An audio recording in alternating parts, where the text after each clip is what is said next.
Many of you maybe wanted to come to this conference for our keynote speaker, and he hardly needs an introduction and about his background, but he deserves our full welcome. We have the amazing privilege of hearing Dr. David Gershenson. He is definitely, no one would debate, an unparalleled authority in the field of low-grade serous ovarian cancer. He is at the University of Texas MD Anderson Cancer Center, as we all know.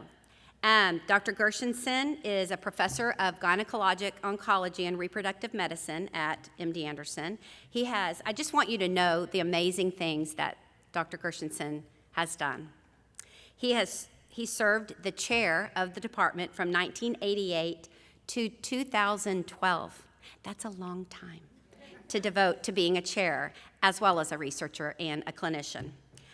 His major focus is on clinical and translational research of the rare ovarian cancers. In the past 4 decades, he has concentrated his research on the study of serous borderline tumors as well as low-grade serous ovarian cancer. His profound insights in LGSOC are the result of extensive clinical and translational research, making him what we all know is the foremost authority in the field.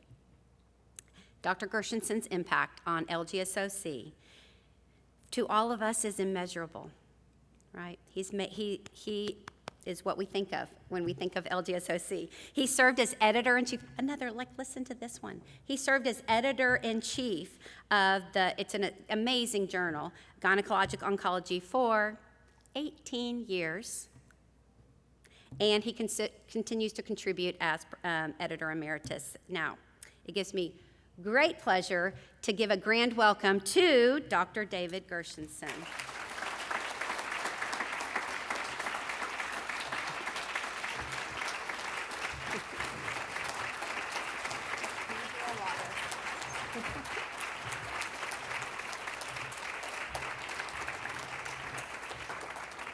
Wow. Good morning. And thank you, Nicole, for that kind introduction. I appreciate it. I wish I could live up to it. Well, it's a real honor to be here, and I want to thank the STAR board for giving me the opportunity to speak to you today. In case you didn't know it, it's much more intimidating for us as physicians to talk to a room full of patients rather than a room full of doctors. So that you may not know that, but it's true. So these are my disclosures.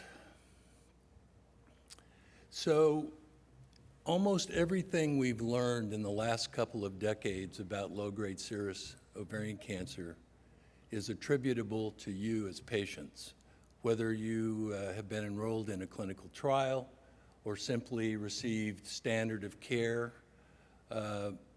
Almost all of it would not be possible if it weren't for you. And I think that's something that you need to clearly understand, and it's not said enough in terms of how much we know.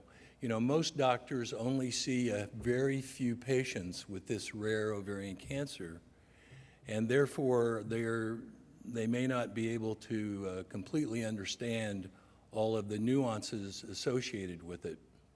And that's why it's so important that many of the experts that will be speaking to you at this conference are really focused on this rare cancer.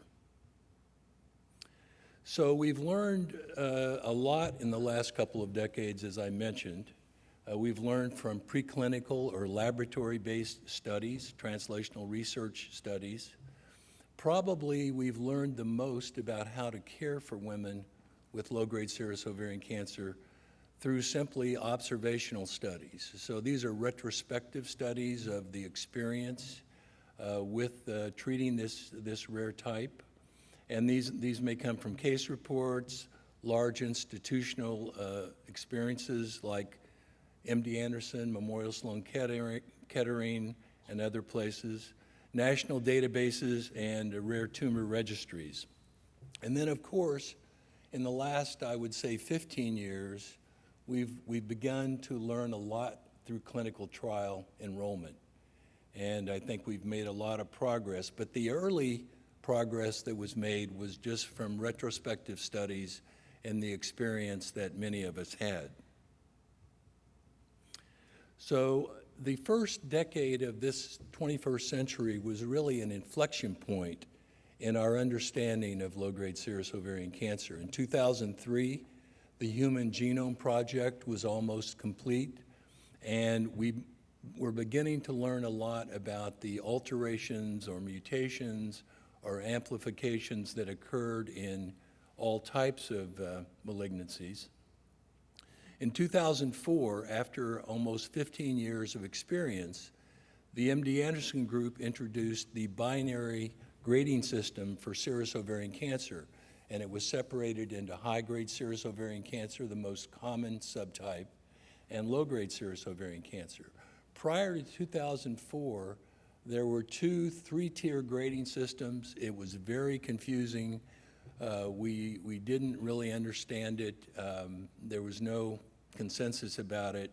So this really clarified, I think, for the world how to classify. But it took another decade before the WHO accepted this and adopted it into their classification system. And then a year later, in 2005, the Gynecologic Oncology Group established the Rare Tumor Committee. I had the honor of being the chair of that committee for several years, and we began to develop clinical trials for rare tumors. Prior to that time, for decades, patients who had rare tumors, clear cell carcinoma, low-grade serous carcinoma, mucinous carcinoma, were in clinical trials for ovarian cancer, and they constituted probably less than 5% of the patients enrolled in those trials. Therefore, we were able to learn very little about the biology, about the clinical course of women who had this rare subtype. And then in 2007, the Rare Tumor Committee activated its first clinical trial, which happened to be a trial for low-grade serous ovarian cancer. This is the binary grading system. I won't spend a lot of time on this, but the primary feature is nuclear atypia that divides high-grade serous from low-grade serous. And then there's a secondary feature of the number of mitoses per 10 high-power fields. And again, this really helped clarify how to distinguish these 2 subgroups. So I decided for the format this morning that I would ask about 12 different questions. Now these probably, you have other questions, I know, but these are at least 12 questions that I thought would be of interest to the group. And the first question is, what is the relationship of serous borderline tumor to low-grade serous ovarian cancer, which is a common question. So we do believe that serous borderline tumor is a precursor to the development of low-grade serous ovarian cancers, and although we don't know it, it's possible that every woman who develops low-grade serous ovarian cancer did initially have a serous borderline tumor. The risk factors for serous borderline tumor are infertility and hormone replacement therapy, taking estrogen. There's a question about whether fertility drugs also increase the risk of a serous borderline tumor, but that's not been validated. For stage 1 serous borderline tumors confined to the ovary, the treatment is very simple. It's surgery alone, and the cure rate is over 99%. However, for stage 2, 3, and 4, serous borderline tumor, and this means that there are implants within the peritoneal cavity, in the omentum or in the peritoneal lining, that are usually non-invasive. Surgery alone is still the treatment. However, if the peritoneal implants include what's called invasive, or used to be called invasive peritoneal implants, and now is synonymous with low-grade serous carcinoma, then in addition to surgery, obviously postoperative therapy is necessary. We also know that about 20% of women who are diagnosed with low-grade serous carcinoma have a prior history of serous borderline tumor. And at the time of diagnosis of low-grade serous ovarian cancer, about 60% also have areas of serous borderline tumors. So there's a very, very tight relationship between these two entities. This is, on the left, you can see a gross photograph of a specimen, the uterus with the two ovaries with these excrescences, and on the right is a photomicrograph of what it looks like. So these are non-invasive. They don't invade into the surrounding tissue. They're sort of on the surface. They can also be on the internal surface of the ovary. And then these are the peritoneal, these are what the peritoneal implants look like. On the left is a non-invasive peritoneal implant. It's very circumscribed. It's pushing the border, but it's not invading into the surrounding tissue. And on the right is an invasive implant, or low-grade serous carcinoma, that is actually invading into the surrounding tissue.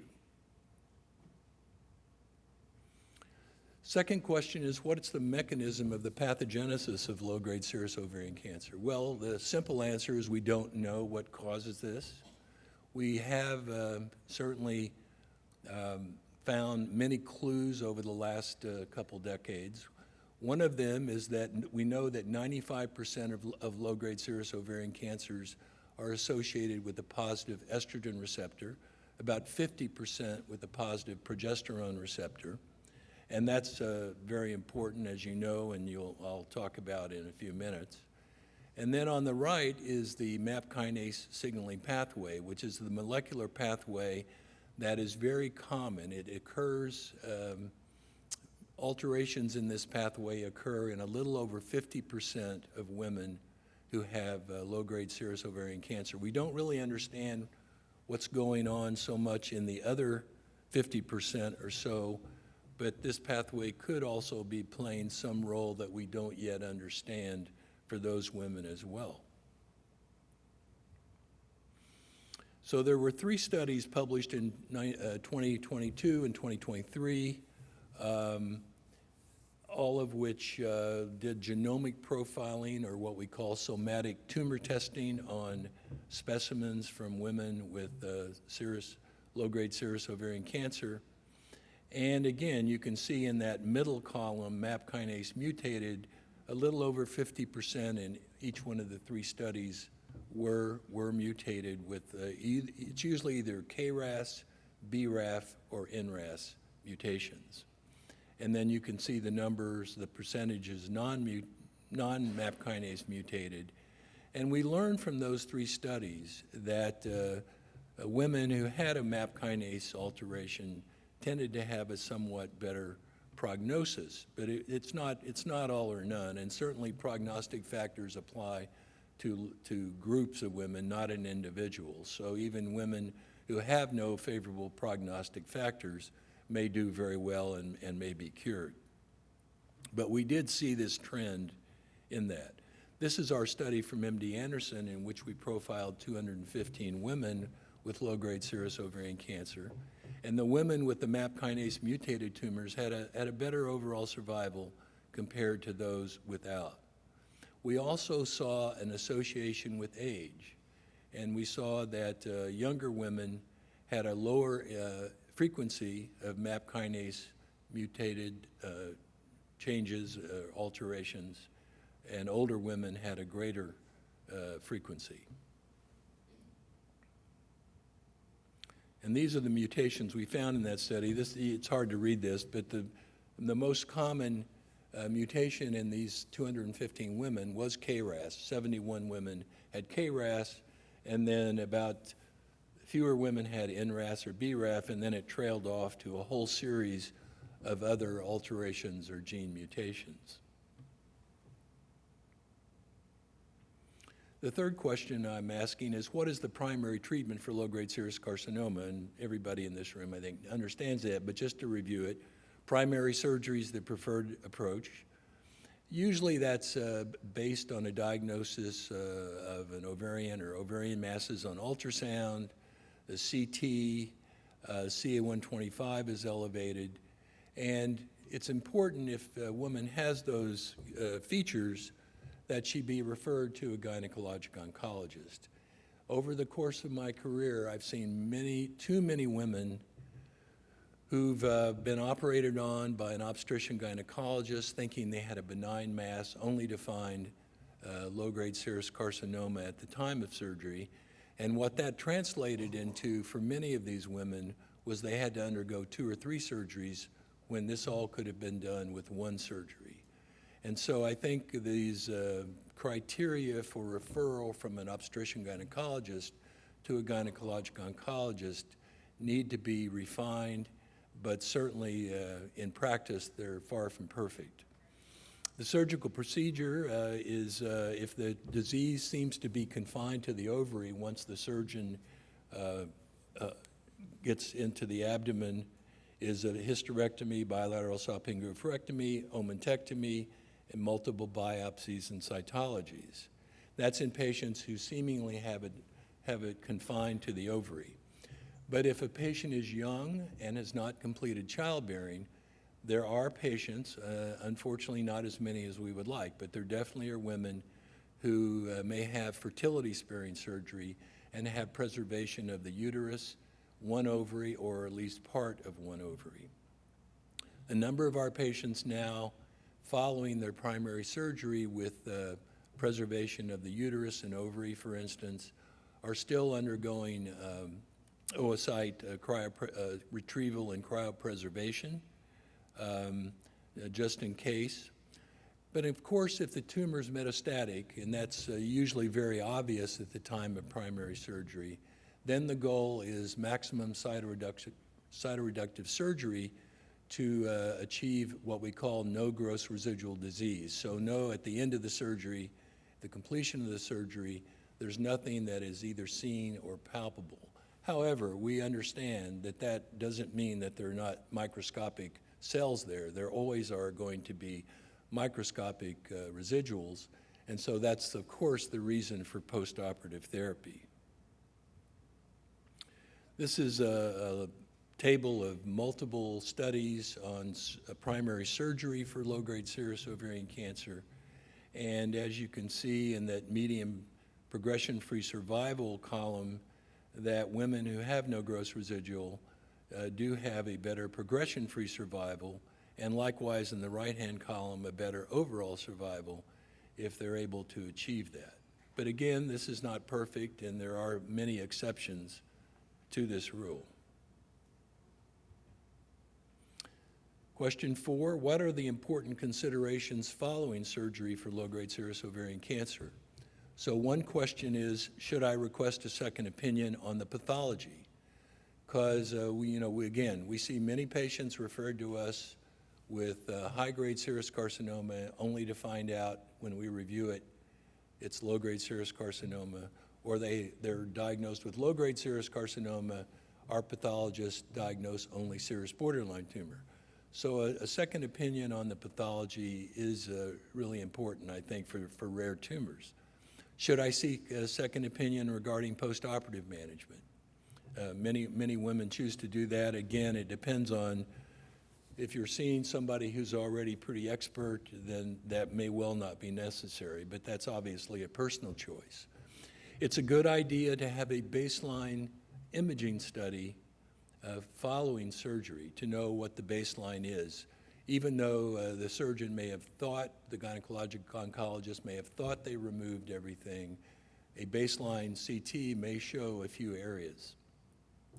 We always recommend at the time of diagnosis now genetic testing mainly for the BRCA gene, and again, only about 2 to 4% of women with low-grade serous ovarian cancer have a germline BRCA mutation, so it's not really part of the ovarian breast cancer hereditary situation. We also recommend somatic tumor testing.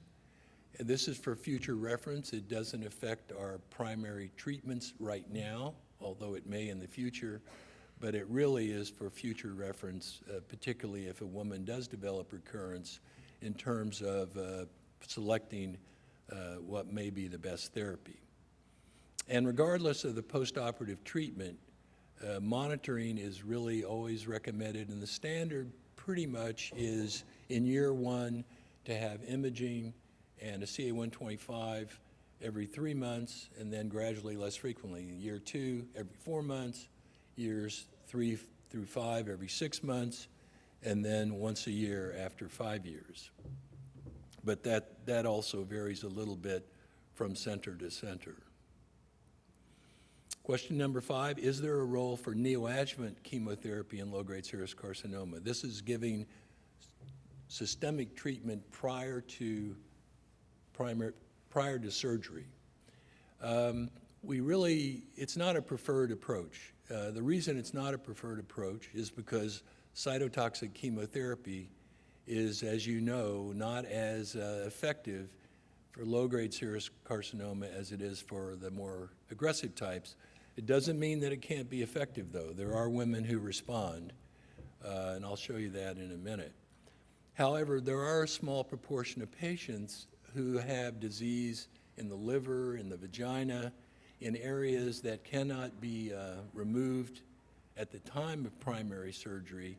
And so the concept there is to shrink these areas prior to an interval cytoreductive surgery.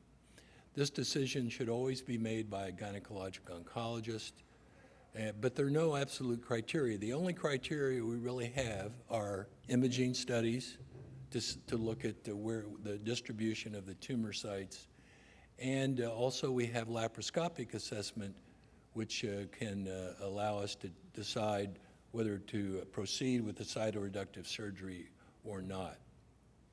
Usually neoadjuvant treatment consists of 3 to 6 cycles, followed by interval surgery, as I mentioned. And there are 2 studies recently reported that's actually showing that in the United States, the frequency of neoadjuvant treatment for low-grade serous carcinoma is increasing, and that's exactly opposite to the trend we would hope for. So that needs to be reversed in some way.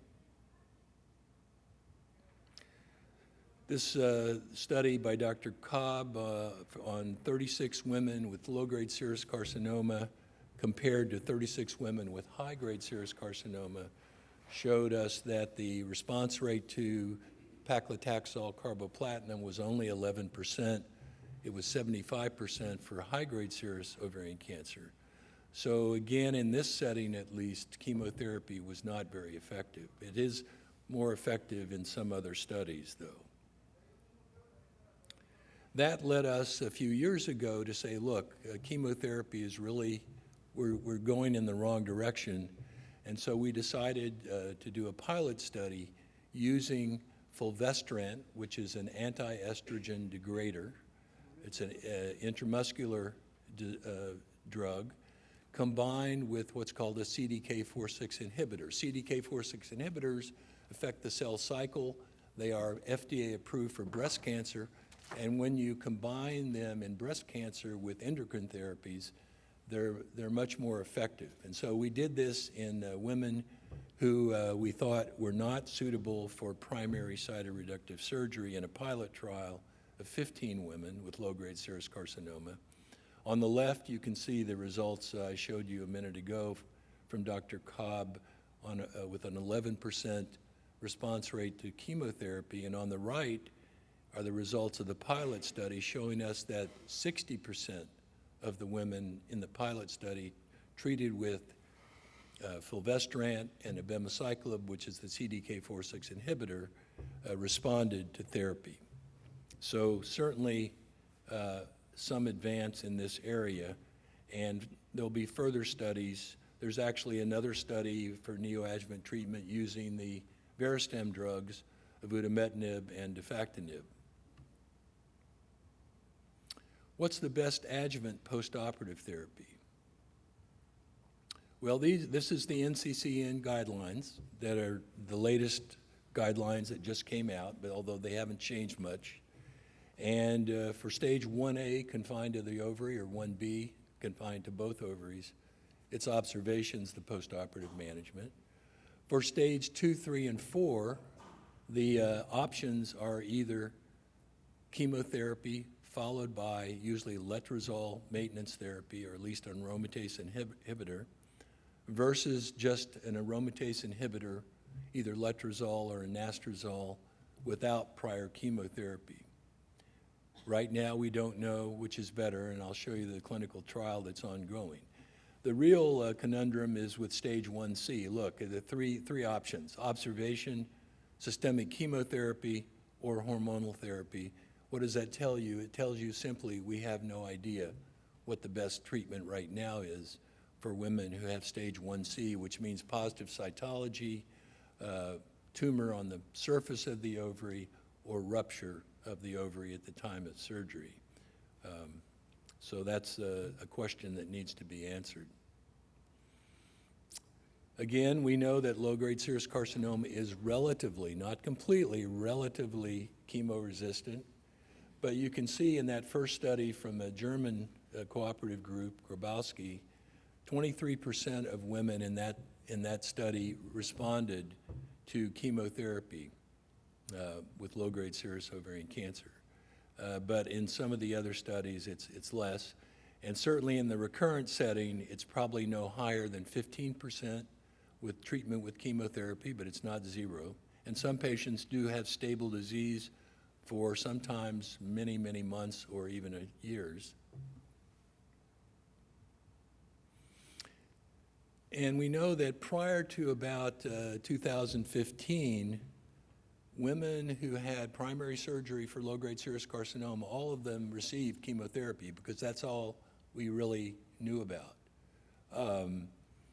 But our group around 2015 began to study this, and we knew that some of our patients, after they completed chemotherapy, were also receiving maintenance therapy with hormonal therapy. It could have been a aromatase inhibitor like letrozole, tamoxifen, depolupron, other hormonal agents. And we found that when we compared those women who had the maintenance with the hormonal therapy to those women who had only surgery plus chemotherapy, they had a much better progression-free survival. And so that gave us a clue that those women were doing better. Also around the same time, the Johns Hopkins group reported on 27 women who had primary cytoreductive surgery, stage 2, 3, and 4 low-grade serous ovarian cancer, and they went straight to hormonal therapy. Most of them aromatase inhibitors, although not all. And the results were pretty comparable, although it was a smaller study and they didn't have as long follow-up as in the MD Anderson study. But that really led us to deciding to mount this clinical trial a few years ago, NRG GY019. This trial is ongoing. It's for 450 women, and already about 420 women have been accrued to this study. So it's going to be complete sometime later this year. It'll take a while to look at the results. But following primary cytoreductive surgery, these 450 women are randomized to either paclitaxel carboplatin chemotherapy for 6 cycles, followed by letrozole maintenance therapy indefinitely, or until disease progression, versus just letrozole without prior chemotherapy. And right now, Amanda Fader is the principal investigator. I'm the co-principal investigator. Neither one of us has any idea which one of these two treatments. Are they equivalent? Is one better than the other? There has been an interim analysis a little over a year ago that showed no difference at that point. They're going to do another interim analysis in July, and the study will probably be almost complete. But unless that shows a difference, they'll need to follow those women longer to see if we can figure out which one of these treatments is better. But this is a very important study, and once that's completed, there will be other treatments like MEK inhibitors that move into clinical trials at first diagnosis. Question number 7, should all patients with newly diagnosed low-grade serous carcinoma be given information about prognosis? I think the answer is, from my experience, no. Not everybody wants to know about prognosis, especially at the time of their diagnosis. So that's a very personal decision. I've talked a little bit about some of the factors already. The next slide shows the factors we know about If you're not interested, close your eyes for a couple minutes. I won't say anything.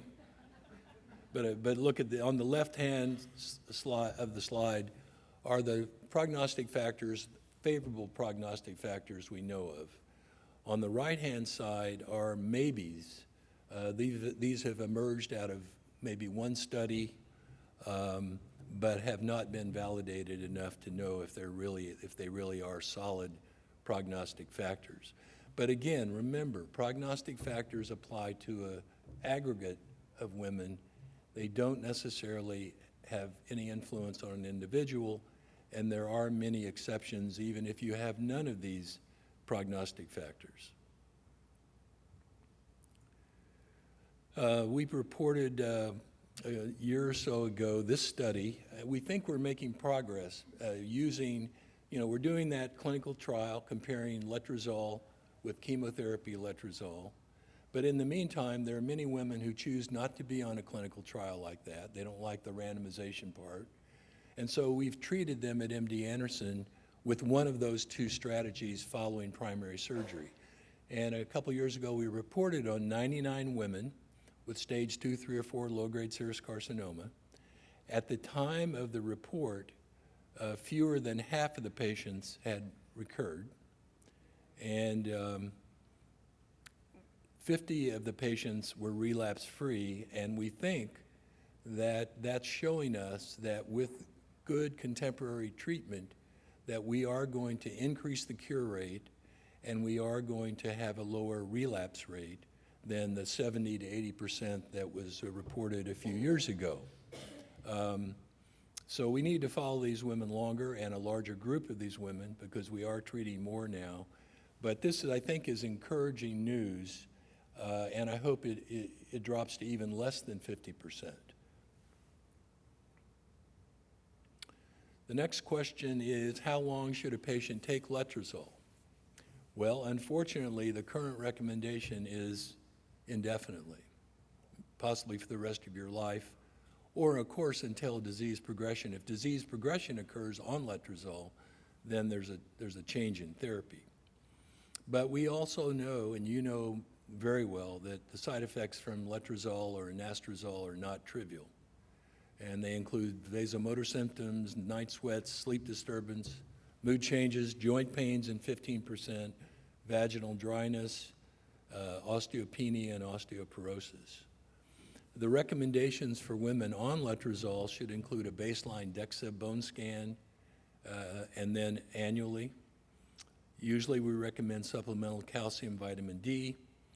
And if somebody does have a joint pain, sometimes we can ameliorate that with switching to anastrozole, which we think is just as effective as letrozole. Or sometimes patients need anti-inflammatory drugs, and there are some patients who just cannot tolerate aromatase inhibitors and they have to stop. Hopefully in the next few years, we will be able to say that if you're without evidence of disease and you're at 10 years following your diagnosis, you should be able to stop letrozole altogether. But we don't know that yet. In breast cancer, even in early breast cancer, most experts are recommending 10 years of an aromatase inhibitor. But I'm hoping that at some point we'll have enough experience to understand that we can limit the use of this drug and you don't have to take it for the rest of your life. Again, you're very familiar with these side effects of aromatase inhibitors, and these are some of the drugs that are used to treat those side effects. Veoza has been a miracle drug, I think, for vasomotor symptoms or hot flashes. Unfortunately, it's very expensive, and not all insurance plans will approve it, but it's really, apparently, from what we understand, a wonder drug. But these are some of the medications that can be used to help with some of the side effects, but they're far from perfect. Next question is, what's the treatment for recurrent low-grade serous carcinoma? Well, there are several options. Secondary surgery may be recommended. Systemic therapies, chemotherapy, endocrine therapy, targeted therapies, I'll talk briefly about. Immunotherapy, let me say a couple things about immunotherapy. All of the molecular profiles of women with low-grade serous carcinoma suggest that immunotherapy is not going to be very helpful. In ovarian cancer in general, it's been very disappointing, although there are some patients who do benefit from it. But in low-grade serous carcinoma, I would say we don't have enough experience yet, but it doesn't really look like, at least the current immunotherapies, immune checkpoint inhibitors are going to be effective. That doesn't mean that other newer immunotherapies may not be effective. Rarely we use radiotherapy in very selective patients, maybe to spot treat a lymph node enlargement or a bone involvement or something like that, but very sparingly. But we also know that for treatment of recurrence, there's no standard sequencing of these various systemic treatments. We try to explain what the treatment options are, compare the risks and benefits of all the drugs, and all of these drugs, of course, have side effects, and have the patient make the best decision she can with physician guidance. Of course, clinical trials are always encouraged, but some patients, as I already mentioned, don't like to participate, particularly if it's a randomized clinical trial. Secondary surgery is applicable for some women who have a recurrence, particularly their first recurrence, but there's no prospective data. It's all retrospective data. The one on the left is from our group at MD Anderson. And we know if a woman undergoes secondary surgery and you're able to remove all of the disease you can see or feel, they're going to do better than if you can't remove it. But the selectivity of recommending secondary surgery is really for women who have maybe one or at the most 2 or 3 sites. It's not really generally recommended for like carcinomatosis with multiple small implants spread throughout the abdomen. These are the chemotherapy and endocrine therapy drugs that we have available for the treatment of recurrent low-grade serous carcinoma. I'm sure many of you have had some or a lot of these drugs. I mentioned about the CDK4/6 inhibitor. Again, it's FDA approved for breast cancer, but not for ovarian cancer right now, although that will change in the future. But they're very hard to get. Most insurance plans will not approve them, although some do, combining them with one of the endocrine therapy options.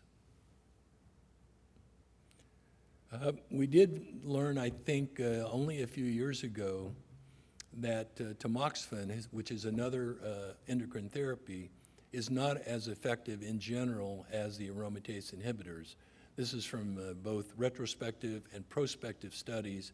The response rates to tamoxifen were lower than with the aromatase inhibitors. That doesn't mean that some women may not benefit from tamoxifen, though, because there are some who do. But we know it's less effective in general than the aromatase inhibitors. This is GOG 3026 that was reported at the SGO meeting a couple years ago, and we're preparing a manuscript. And again, this is for women who had recurrent low-grade serous carcinoma, 51 or 2 women who were treated with letrozole. They had not previously had letrozole, and they were given also ribociclib, which is a CDK4/6 inhibitor, and in our updated data, the response rate is over 30%. So this did look like some advance in the treatment of recurrent ovarian cancer, low-grade serous ovarian cancer, and I think will become eventually, at least on the NCCN compendium, and be widely available for treatment of recurrence. You can also combine ribociclib with another endocrine therapy like fulvestrant. And this just shows, this is a waterfall plot that shows how many patients actually had some response, even though it might not have been an official partial response. Then there are the MEK inhibitor studies. The first study was with selumetinib from the GOG, 15% response rate. Then there were two second-generation MEK inhibitor studies, the Milo study, which compared benimetinib, a MEK inhibitor, to physician's choice chemotherapy. This study was a negative study and closed early because it crossed the futility boundary. And benimetinib is a reasonably effective drug, but the way they designed the study with the statistical design, it looks like the women on the physician's choice arm of the study actually performed better than they thought. And that accounted for no difference in progression-free survival between the two arms of this study. Then the GOG 281 study, 260 patients, recurrent low-grade serous ovarian cancer, compared, in this study, trametinib, or Mekinist, to standard of care, and one of 5 drugs, not all together. Patients on the standard of care arm got one of those 5 drugs. And this was a positive study. It was the first positive randomized phase 3 trial in low-grade serous ovarian cancer. Nevertheless, Novartis, the company that makes trametinib, made a decision not to go for FDA approval, which I think was it shows you the challenges we have in studying rare tumors. It was financially not in their best interest to do so, even though we pushed them to do it. However, it did end up on the NCCN compendium, and now, at least in the United States, most all women, if they want to have trametinib, can receive it. But that just goes to show you the problems. This is the RAMP 201 study, the phase 2 study with avutametinib and defactinib, that also showed a good response rate, maybe as high as 60% in those women who had a KRAS mutation.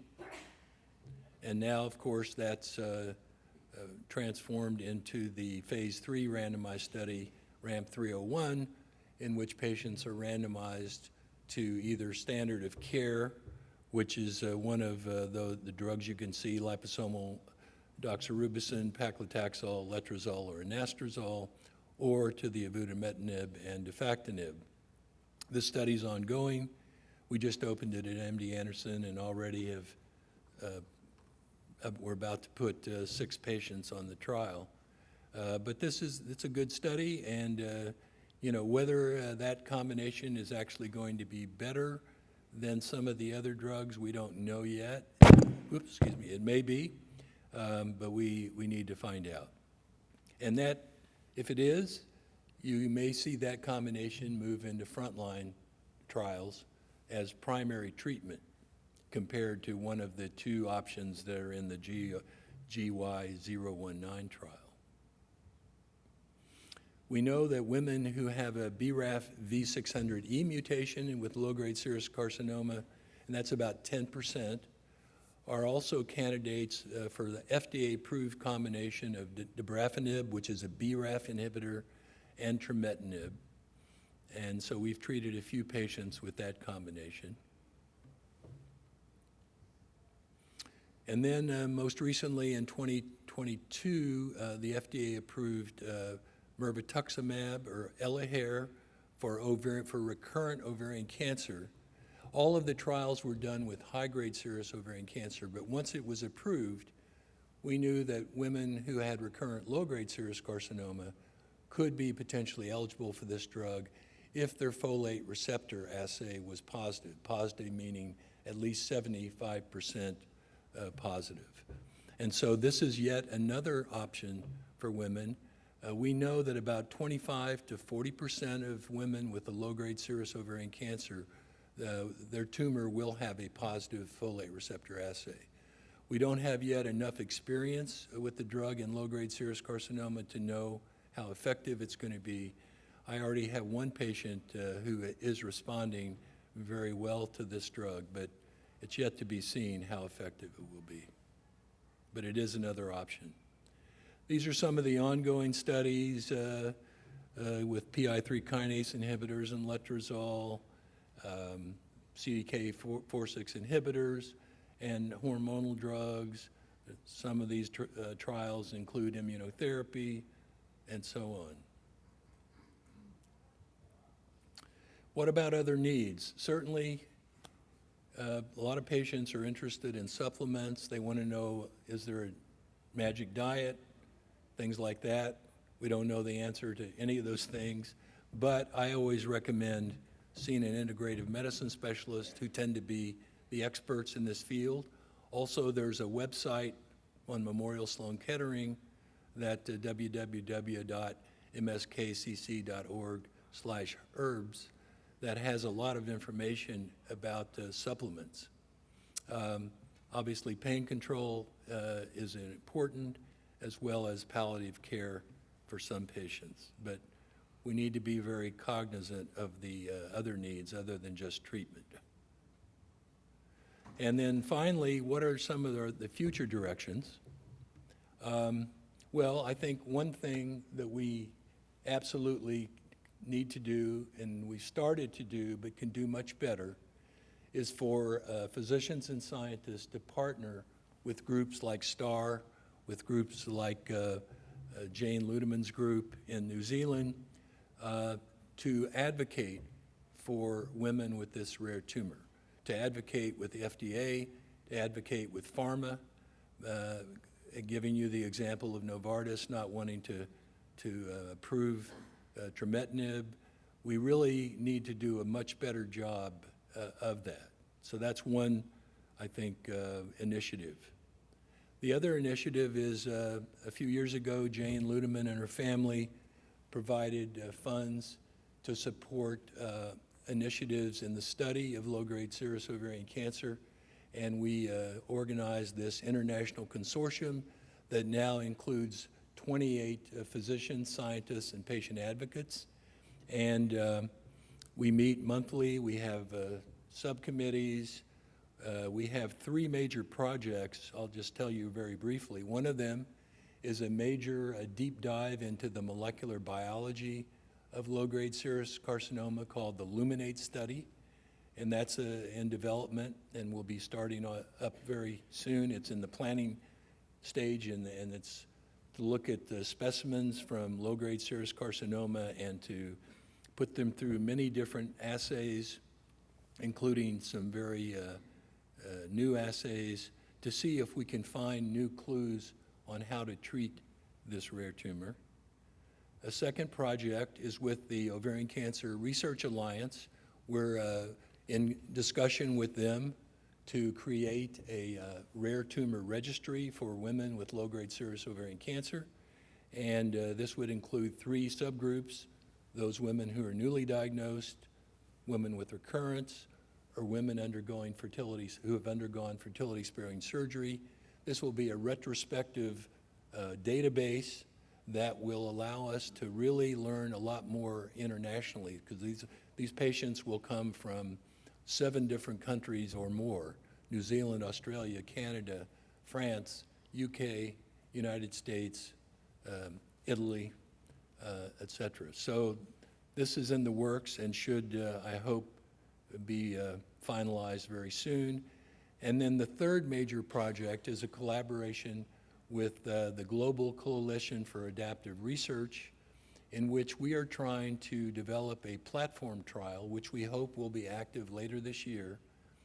This platform trial includes both phase 2 and phase 3 trials, some of them randomized, that can be going on simultaneously. So we may have 2 or 3 phase 2 trials for low-grade serous carcinoma that are ongoing. We may have a phase 3 randomized trial. We already have 2 companies who are very interested in studying their drugs for low-grade serous ovarian cancer. This will be strictly for women with recurrence. And so this is really an exciting initiative that we're doing as well. So let me finish there, and again, thank all the patients and their families. It's great to see all the significant others here with you today, and also acknowledge all of the support we've received from not only STAR Ovarian Cancer, but from several other groups. So thank you very much for your attention. Thank you, Dr. Gershenson. Dr. Gershenson, can we see if anyone has any questions? Yeah, sure, I'm happy to try to answer any. Does anyone, I know your brains are probably like, wow, that was a lot. Here we have a question from our friend Sarah. Thank you so much for being here, Dr. Gershenson. So looking towards the future, there are, at least for me, I've never been NED. I've always been in some sort of treatment. And so looking at people who are either newly diagnosed or in the recurrent phase doesn't capture people like me. How do we advocate for ourselves to make sure that we are included in these groups? Included in? When you were talking about the future, my brain already let resolve. You were talking in the last slide about the three different groups that the OCRA group was looking at. Yes, okay. Yeah, so the way that will work in effect will be the institutions who represent the ICLC, that international group that comes from 7 countries. The patients in that registry will come from those institutions that are involved right now in the ICLC, if I'm understanding your question. So it won't be, if you're being treated at another institution that's not part of the ICLC, you probably won't be in that database. Now, we're still going to learn about women with recurrence or new diagnosis. Does that answer your question? Maybe I'm not being clear, or maybe I'm remembering the slide incorrectly. OCRA is going to do is it retrospective? A tumor registry. The tumor registry. Right. And they're going to have newly diagnosed, recurrent, and then women who, fertility specialists. Yes. How do people who have never been NED and would never consider being in a recurrent context, how will we be counted in that? Registered. Well, out of how that will you be registered in that? Out of that registry will come publications based on the study of all those women. But again, if you're asking if you're being treated somewhere else and not in one of the institutions in the ICLC, you likely will not be part of the registry, if that's what you're asking. Yeah, I think she's saying is there a way that you're not in one of those? Can you be included? Is there a way to get included? Right now, at least right now, no. But that may change in the future. You know, we are going to add other members to the ICLC also. We've added a number of new institutions, some new countries, Italy. So there may be an opportunity, but right now, no, if I'm understanding the question. Yeah. I think also she was curious in terms of if you'd never been NED before, but there'll be some women who've never been NED before who'll be included within that from when they were newly diagnosed or had progressive disease as well in the samples. That's correct, isn't it? From those institutions. The question is mostly to advocate for those of us who may not fit those 3 criteria. Yeah. Well, again, this hasn't even started yet. It will expand. And again, low-grade serous carcinoma is one of 2 rare tumors that are in the first wave of this registry. So once it starts, it will change over time. But we're also at the OCRA is going to determine a lot of what we're able to do in terms of the funding for this initiative. All right, other questions? Okay, Rachel up front, and then.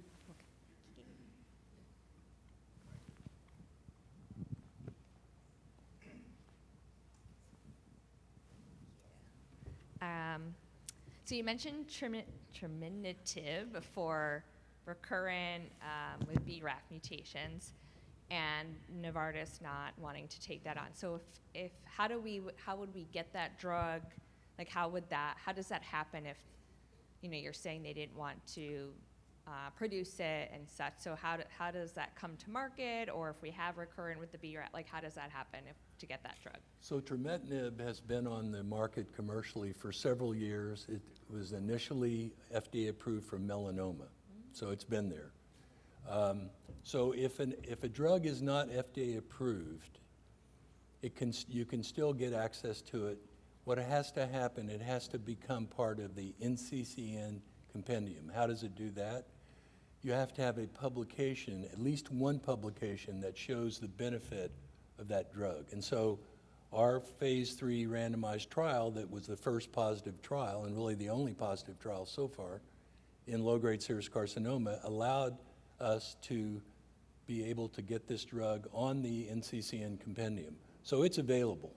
I've not had any patients in my practice who've had a problem getting access to it. It's there. But it's just, it's kind of a roundabout way. It would have been better if it was FDA approved. The other thing that did, because it was not FDA approved, is in many other countries, women don't have access to it. It's not nearly as easy in Europe, even, to get access to that drug. So, but it is a roundabout way. And the same thing will be true once we publish the paper, which I hope will be in the next few months, on the CDK4/6 inhibitors. That will get on the NCCN compendium, and women will should have full access to that. But right now they don't. Guy, so if we were told that drug would be helpful like a few years back, and we recur, we could still have access to that. Yes. Great. Yes. Cool. Thank you.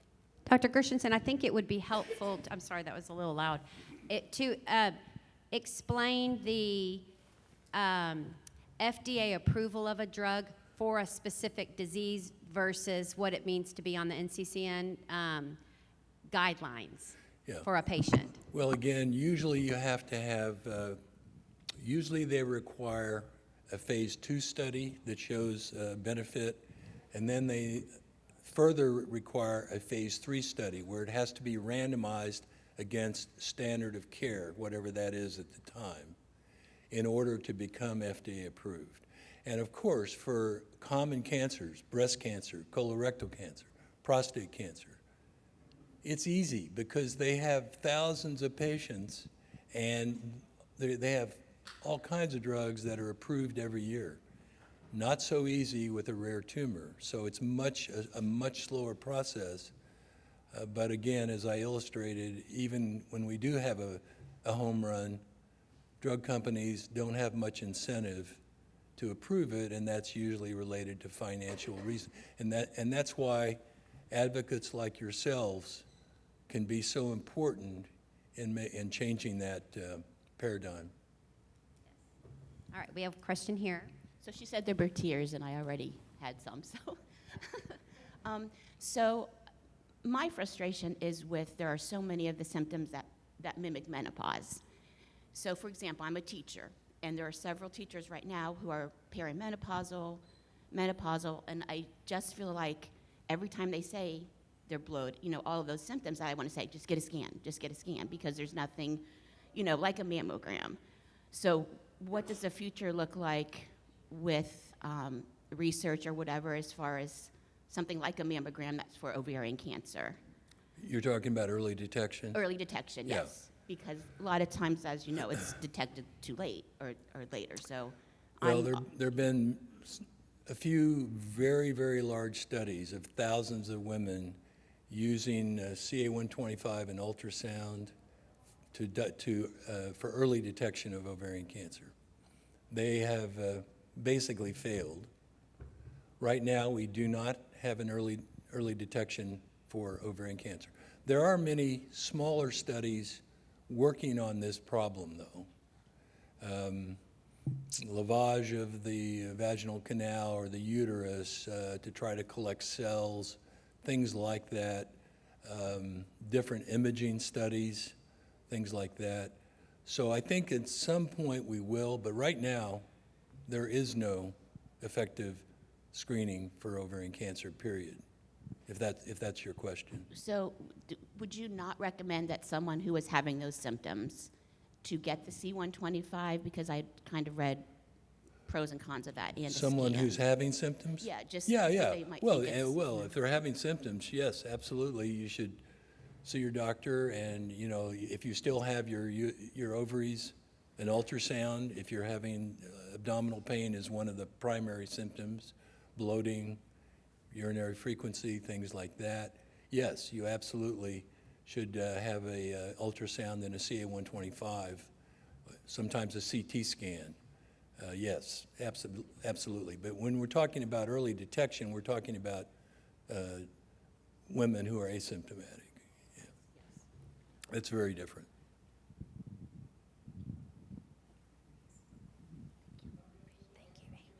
So in reference to what we just talked about, before I got diagnosed, my gynecologist told me when I was worried about my 75 CA-125, she was like, it's probably nothing, you know, you're too young for cancer. Those were her words, and I was 39. And I just want to say, what can I tell other people to advocate for themselves? What are the magic words that you tell to a provider without, you know, sounding like, you know, you're trying to tell them how to do their job, but you're like, nah, I don't feel good about it. Well, of course, in a referral center like MD Anderson or other large referral centers, we see many patients who've not been optimally managed by their doctors. They've ignored their symptoms.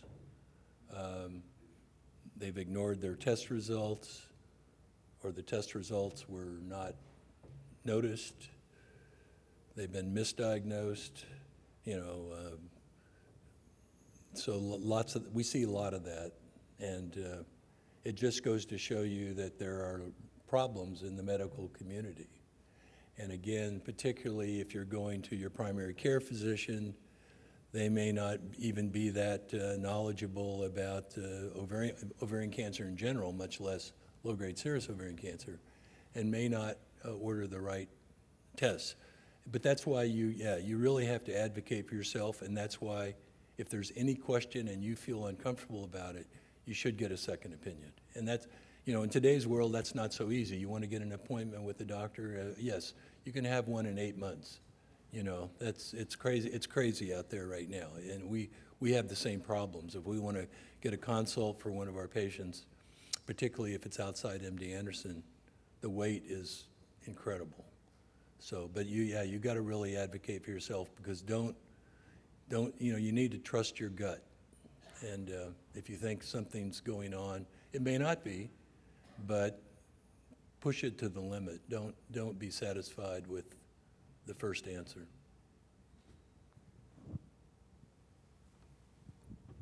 All right, I think we have time for another one over here. Thank you, Dr. Gershenson, for. Okay, it's a totally different topic, so we can let the other one go.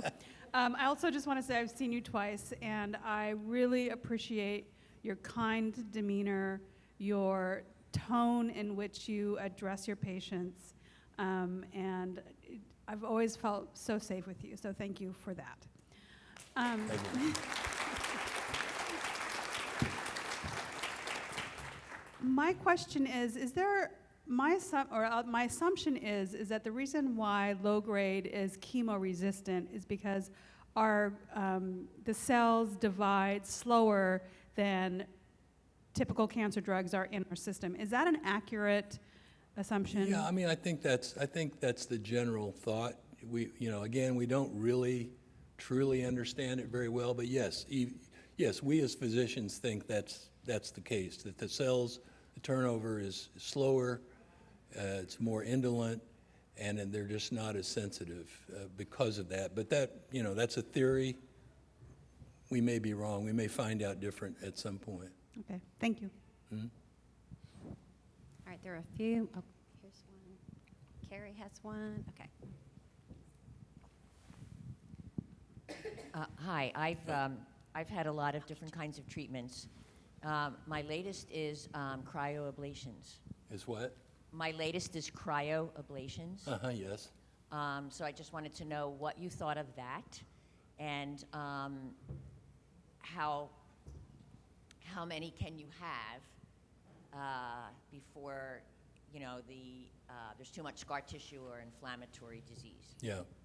Well, I'm not an expert in that area. We have our radiation oncologists are the ones that do it.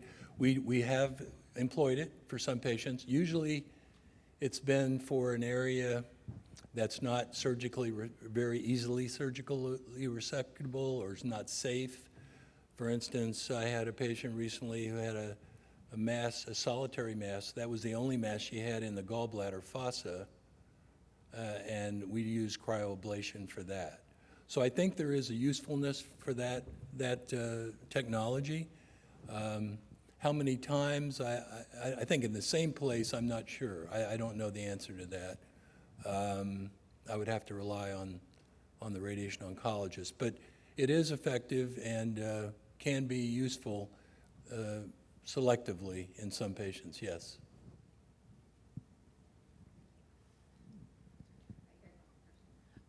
So when you're in Kansas and you're not close to MD Anderson, and Can so you you're talk working up? with- I'm hard of sorry. hearing.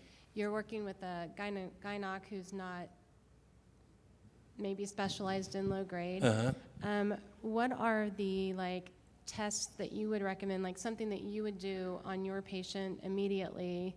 I know genetic testing, genome testing, ERPR testing.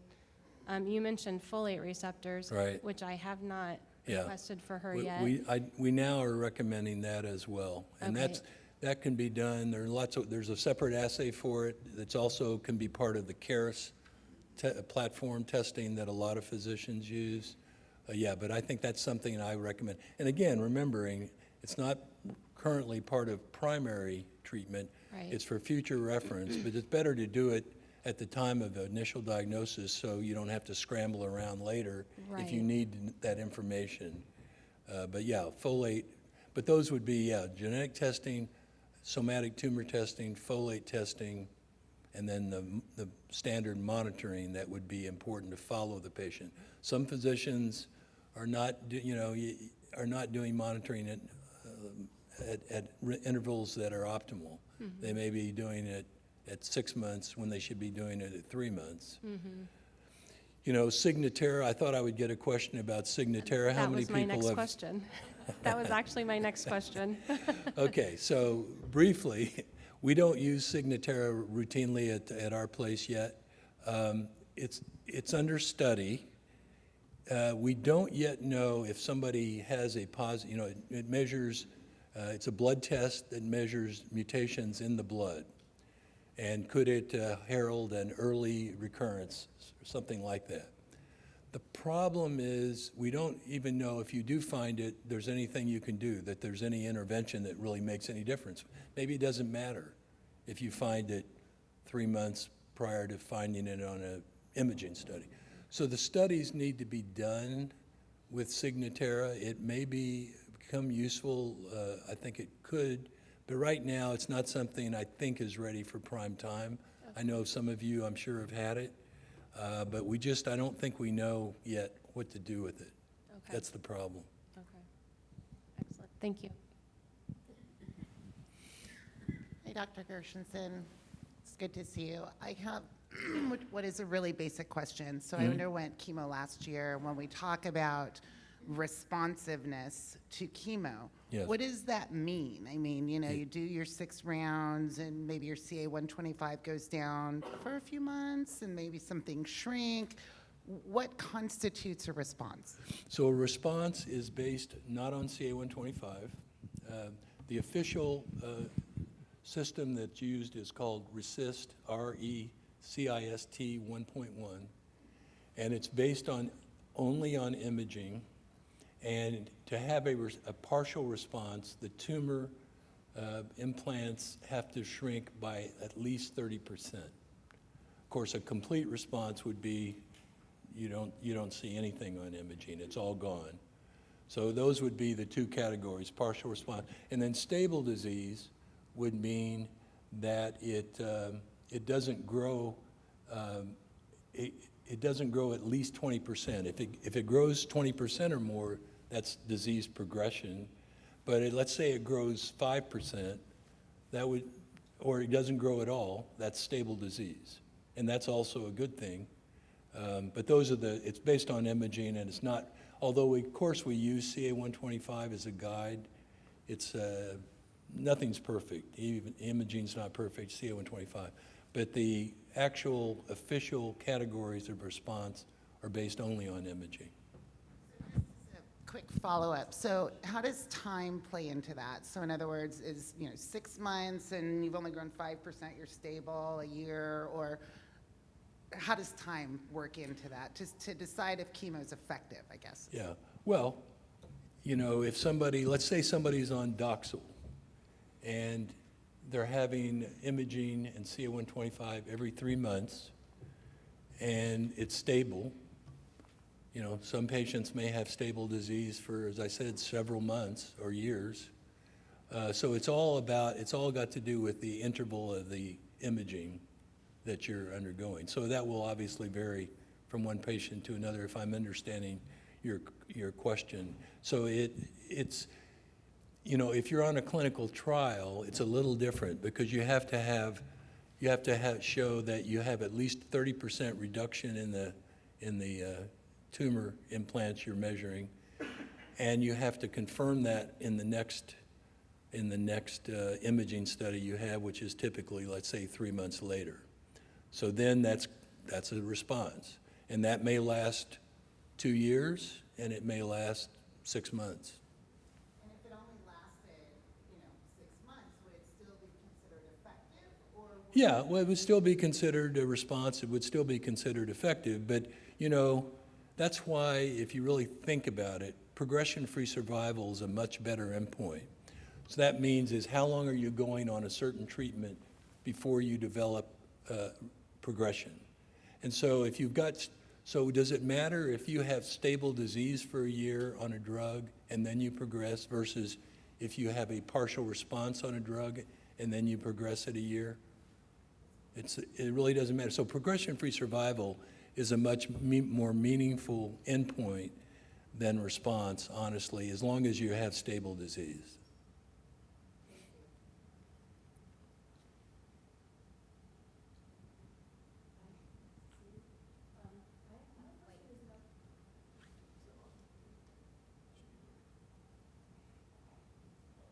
It's, okay, let me come here.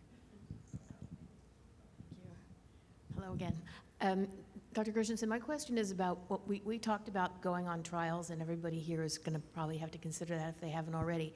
And if your surgery was too far out of the window of acceptance for the sponsor, or if they didn't have any tissue left and it's required to get on the trial, Yes. you have to have a biopsy, right? So my concern is it safe to have a biopsy either abdominally or vaginally?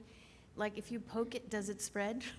Is that a crazy question? But it's something that everybody would have to consider if they're going on a trial, right? Because they need If I'm understanding your question, you're asking me if you have a biopsy, will that spread the tumor? Mm-hmm. We don't think so. We don't, because it's done with a needle or a core, and it's not exposed to the surrounding area, we think. So I don't think there's any hard evidence at all that it spreads a tumor. I know that some people think that, but at least as far as I'm aware, we don't have any information that it does spread the tumor. And that would be abdominally or vaginally, it would Yeah, matter. I think it doesn't really matter. Thank you. All right, are you okay with questions? I mean, we're over your time. It's your time. I'm Okay. good. I think we could ask I don't wanna- I questions, don't wanna- we're nonstop. I don't want to be Okay. disrespectful to everybody else. That's so kind of you. See, he is amazing, isn't he? He really is. Hi, thank you for taking my call. Hello. Too much time on the phone at work. I had a unique situation, so it's a little specific to me, but I have a general question. So I had the unfortunate of being diagnosed with high grade and low grade, Yes. and for whatever reason, neither of my tumors typed out in a profile that made sense.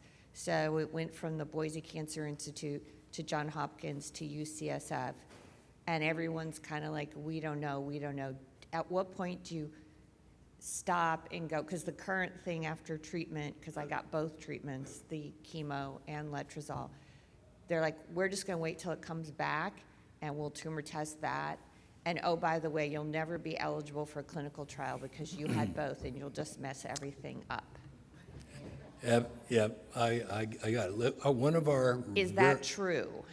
Well, okay, so the part about clinical trials, if they know it, yeah, that's unfortunately true. You know, this is such an exquisitely rare thing. One of our brightest fellows, she is at this very moment working with us studying the high-grade, low-grade tumors. In our vast experience, because we get a lot of referrals and hundreds of women with low-grade serous ovarian cancer, we've identified 39 women like yourself who have high-grade, low-grade. Some of the times both elements are diagnosed at the time of initial diagnosis, but sometimes you may diagnose the low-grade part and then they recur and it's high-grade. So yes, getting back to what I think part of what you're asking, you may need to do if somebody recurs later and you already know that it's high-grade, low-grade, you need to biopsy it as best you can, although we know all tumors are heterogeneous. Biopsy it to know, is it the high-grade component, is it the low-grade component, and the treatments may, as you know, may be very different. Yeah, it's a very tough situation. I couldn't agree more. And I was also told that sometimes low grade can actually mask as high grade or turn into high grade. Well, so most of the cases, they're diagnosed at the same time, concomitantly. But yeah, some of the cases are what we call metachronous, meaning they were diagnosed with low grade and then later on they had high grade. Now, does that mean that at the time of the initial diagnosis, the pathologist simply missed the high grade component? Or does it actually mean that the low grade turned into high grade? Answer to that question, we don't know. So given how rare it is, should I try to get under her care at this point or wait until it comes back? Should you try to get under? The care of that person who's looking at those. Oh, the fellow I'm talking about? Yeah. No, I mean, no, not necessarily. Okay. No, I think, you're in good places. Again, at some point you may want to get another opinion, at our place or somewhere else. They've studied this a little bit at Memorial Sloan Kettering. There aren't very many places. There are like only about 5 publications in the world that have ever been written about this. And so what that are shows your you how rare it thoughts is. on systemic metformin? I'm sorry? Just taking metformin prophylactically, given the fact that it kind of has this anti-cancer benefits? Yeah, I think, I would say I view it as a supplement that a lot of women decide to do, and I'm not anti-metformin at all. I think we just don't have enough knowledge to know if it's helpful, but I think it's pretty harmless and not necessarily a bad idea, if that's what you're asking.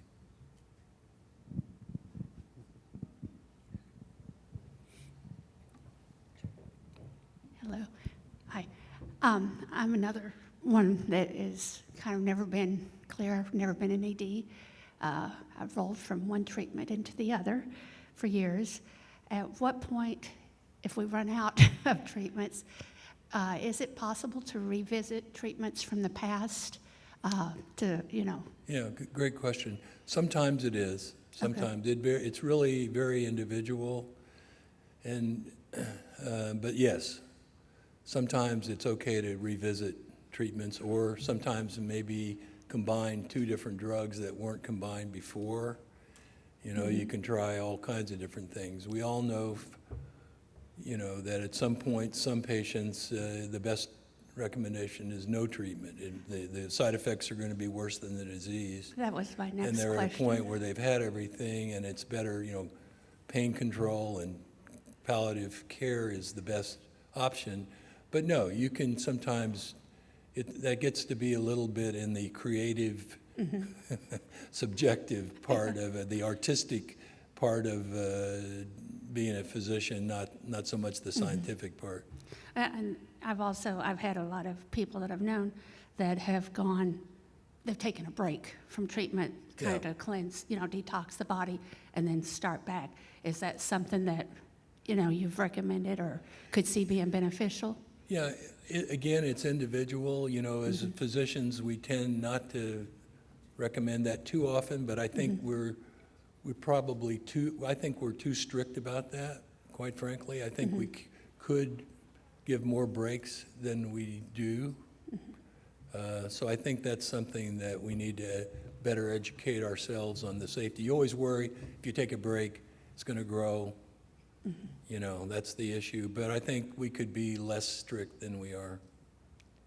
Well, I can say that having been initially diagnosed in '04, there was only like 2 treatments then, and so as the years have gone by, primarily with a lot of your research, seems like when something has stopped working, well, something else has come around, so that's kind of what there's been so many advancements in the last I mean, one good few years. example of, if you've had trametinib, on the RAMP trial, you can still be on that trial because but it has a RAF MEK inhibitor in it, the avutometinib. Even if you've had trametinib, you could be eligible for that trial. So that gives you an example of, you've already been treated with a MEK inhibitor, but you are eligible. So we'll see more of that than we already have, but Yeah, I know there's still a couple of more out there. I was just looking to the future, just curious. yes. Thank you. All right. Can I get your neighbor first, and then you, Cecily? Just a couple of quick questions. Yeah. You talked briefly about follow-ups, like with CA 125, all of that. What are your recommendations as far as follow-up with that, CT scans, et cetera? For example, I'm 6 years out. Are you recommending like once a year still, or is there ever a time where we just stop? Yeah, great question. Answer is we don't know for sure. I think right now, it depends a little bit on, again, individualizing it. If somebody has early stage low-grade serous carcinoma, they're 5 or 6 years out, they're doing great, I would start to back off even annual scans. But if you had stage 3, at least right now, based on everything we know, I would do them. But Okay, I'm You know, stage 3, so yeah, on that one study I showed you of the 99 women, 49 of whom had recurred, but 50 had not. We're starting to see a trend, and it's too early to tell, but it looks like if you haven't, if women have not recurred by about 6 years, it may be that they're on their way to cure. There are always going to be exceptions, a Right. few, but the probability of recurring at that point is much, much lower. But again, I don't want to get ahead of myself Right. because it's still a little early, but I'm hoping that we'll be able in a few years to say that, hey, if you're 6 or 7 years out, you shouldn't have to worry about recurrence, but we can't say that yet. sure, thank you. And also, is there any kind of a database coming around that have the specialists with the knowledge of low grade? For instance, my doc in San Antonio just retired this last year, and it's like, Yeah. what do I do now? Great question. No, and the answer is no, there's no database.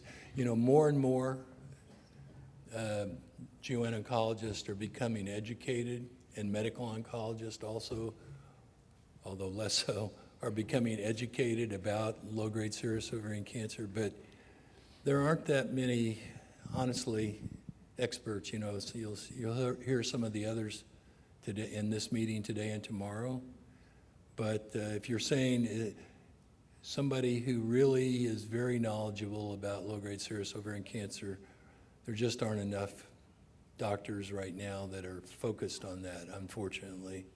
But Better just to come to Houston. but that's the reason for That's the reason for another opinion sometimes, depending on, particularly if you're being told you need a change in therapy and have anxiety about that. That's a good time to do it. But yeah, it's hard with the rare tumors that enough physicians are going to have the knowledge to really provide optimal care. Okay, I'm going to try to articulate this quickly.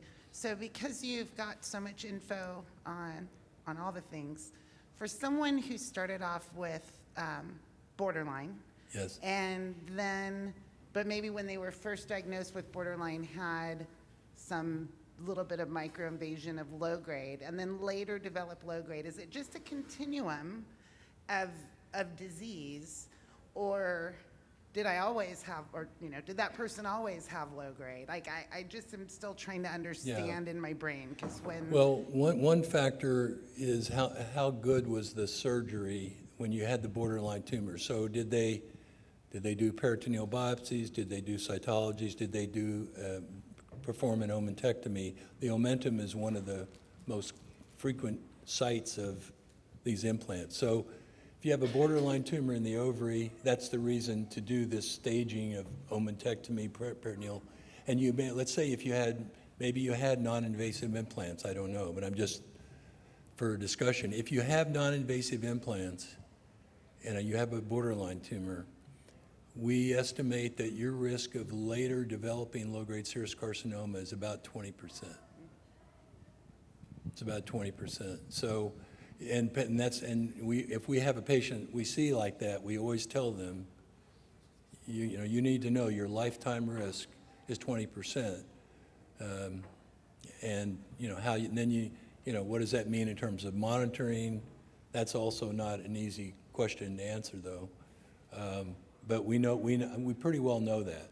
We used to think it was even higher than 20%. It was maybe 30 or 40%, but I think it's probably as high as 20% lifetime risk.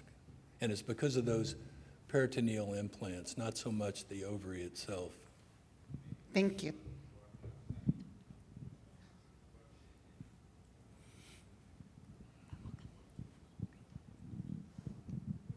Hello, Dr. Gershenson. You know me, I've been on this 14 years now. So I went through lots of chemotherapy, and I also started the MEK inhibitor from 2019. Then it stopped working. I used that for 4 years. Mm-hmm. Then it stopped working. I'm on the RAMP trial now. So my question to you, the drug resistance problem is, especially for me, every drug I use, it work for a while, then stop working, and I change it to different drugs. So you have anything research going on for drug resistance, especially for targeted therapy? Because Yeah. I really like targeted therapy. The side effect is much, much less than chemotherapy. Yes. So unfortunately, most women are going to at some point develop resistance to any regimen or any drug. The good news that counterbalances that somewhat is we have more options now than we have many more options than we used to. But yeah, we don't really understand the mechanism of resistance very well at all. That is an area of research, mainly pretty basic research, and someday I think we'll better understand that. But right now we don't. But it's a fact of life that at some point, most of the time, you do develop resistance. There are what we call extreme responders that I've had, and there's one patient I'm thinking of that was on a MEK inhibitor for 12 years and did very well. So it can be extreme and good, but yeah, unfortunately, resistance does occur most of the time, if I'm understanding your question. Okay, so if we cannot resolve that, so all the drug, eventually will not work, right? How do we resolve that?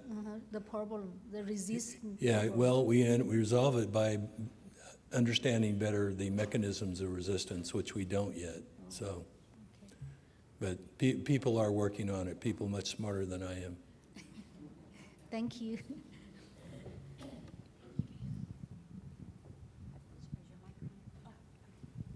Hi. Hi.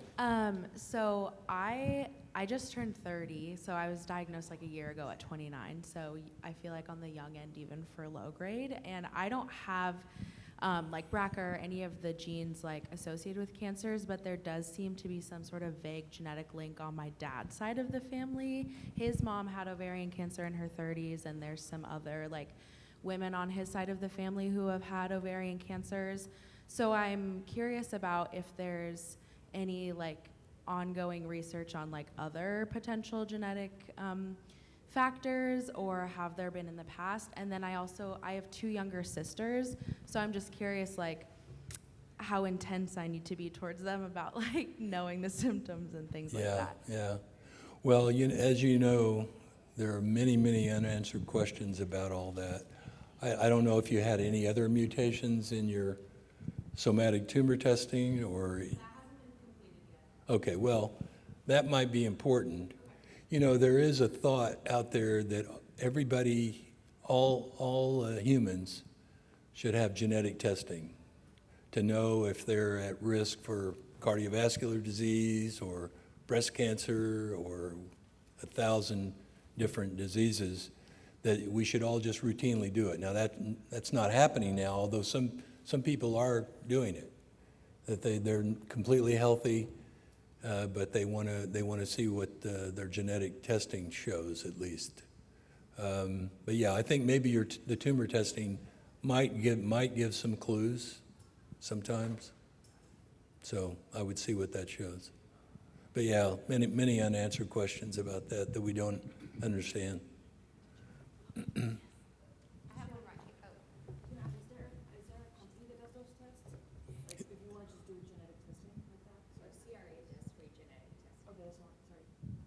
Did you get your question answered? Okay.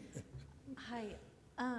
So since the beginning, I was diagnosed a year ago. I've struggled with the pleural effusion, and chemo did not dry it up. It's still there. I had full surgery and everything, and like it's kind of just in the CT it says mild, and I can kind of feel it.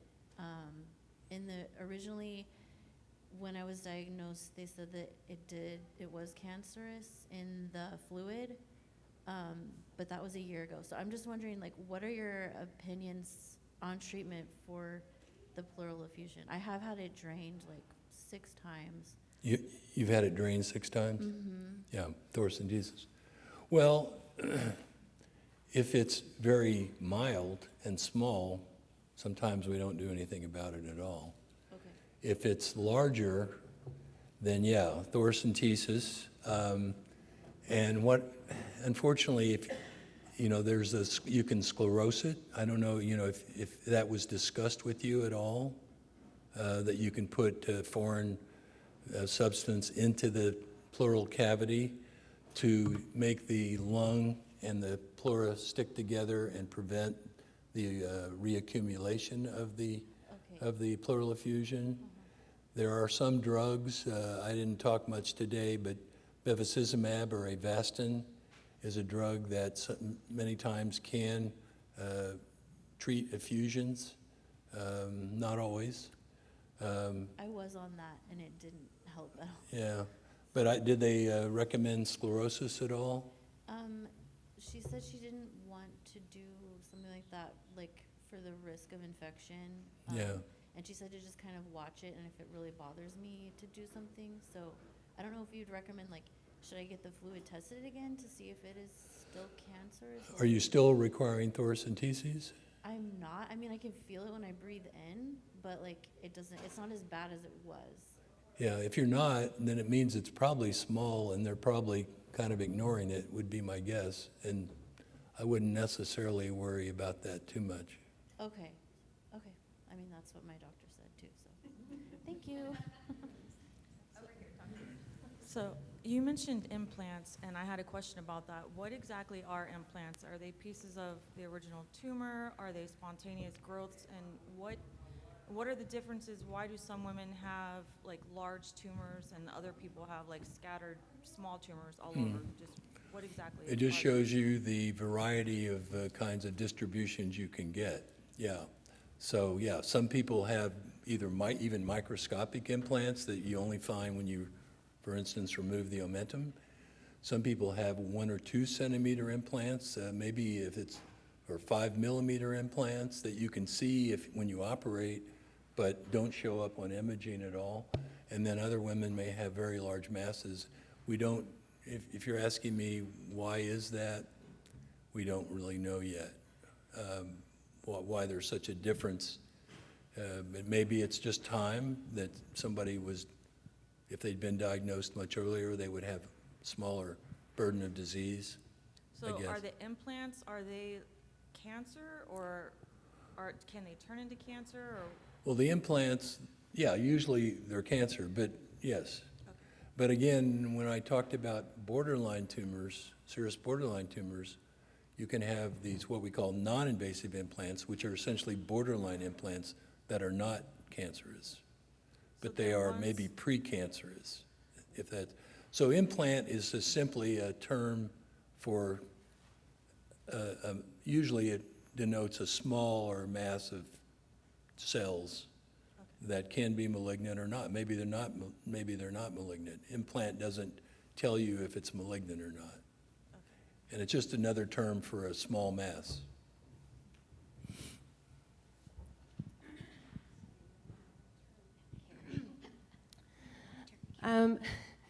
What are your thoughts on IGF-1 playing a factor with low grade? Or do you have My thoughts on what? the insulin-like growth factor Okay.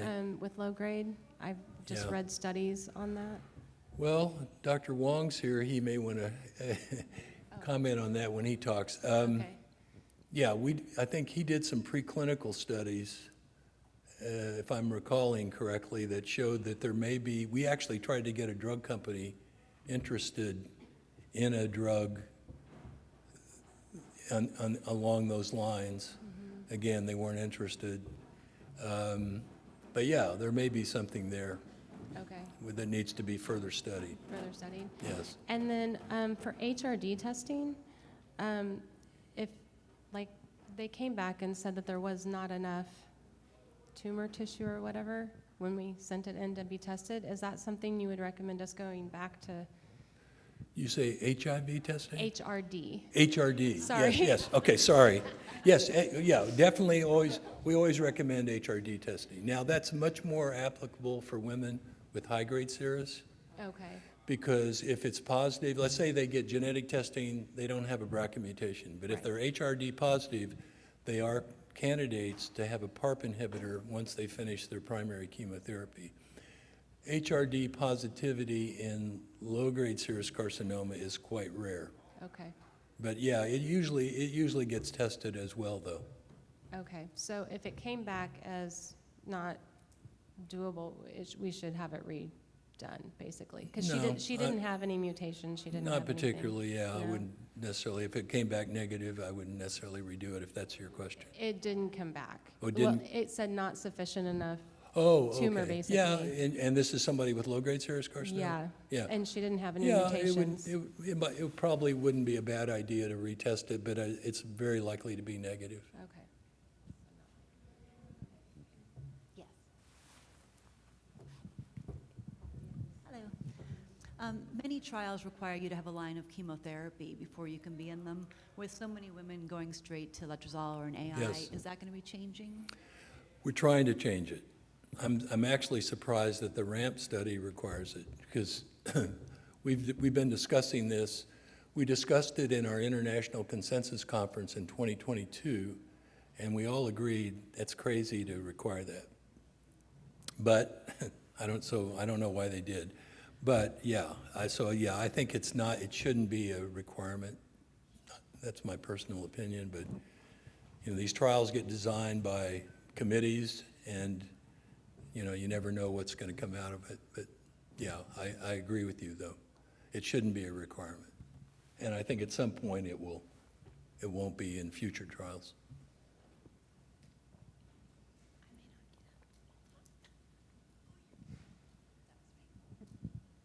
All right. Well, wow. What do we say to Dr. Gershenson? Okay.